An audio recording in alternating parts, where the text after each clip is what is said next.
Cancer வந்து நான் 4வது ஸ்டேஜில் இருக்கேன். முதல்ல வரும்போது கொஞ்சம் பேச்சு சிக்கல் இருந்தது.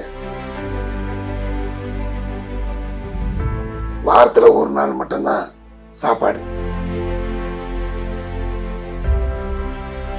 செல்லில் பார்த்தேன், அந்த ஃபேஸ்புக்கில் பார்த்தேன், இங்கே வந்தேன். இப்போ பரவாயில்ல. என் பேர் ரவி, எனக்கு வயசு 68. இப்போ கேன்சர் வந்து நான் 4வது ஸ்டேஜில் இருக்கேன். அதுக்காக இந்த இடத்துல வந்து மருந்து வாங்கி சாப்பிட்டுருக்கேன்.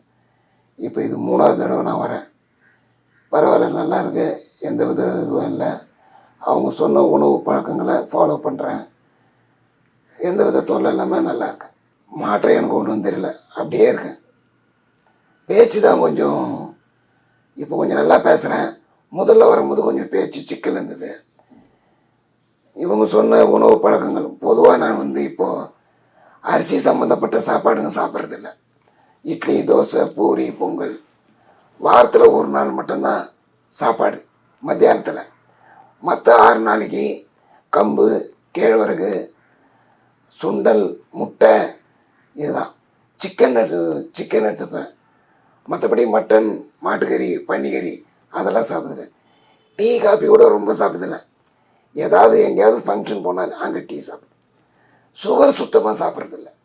இதுக்கு முன்னாடி மெடிக்கல் மருந்து சாப்பிட்ருந்தேன். ஆனால் அந்த டேப்லெட்ஸை இவங்க சேர்த்து சாப்பிட சொல்கிறாங்க. ஒரு சின்ன டீ அது டாக்டர்கிட்ட கேட்டதுக்கு, இந்த மருந்தோடு அதையும் சேர்த்து சாப்பிடுங்க, அது அந்த கட்டிங்களை குறைக்கும் அப்படின்னாரு. அதையும் சேர்த்து தான் சாப்பிட்டுருவேன். இப்போ பரவாயில்ல, இங்கே வந்ததுலேருந்து எந்த பிரச்சனையும் இல்லை, சாப்பிட்டுருக்கேன். மற்றபடி சைடு எஃபெக்ட்டுக்கிட்டு அதெல்லாம் ஒன்றும் இல்லை. செல்லில் பார்த்தேன், அந்த ஃபேஸ்புக்கில் பார்த்தேன், இங்கே வந்தேன், வந்து சாப்பிட்டுருக்கேன். இது 3வது வாட்டி.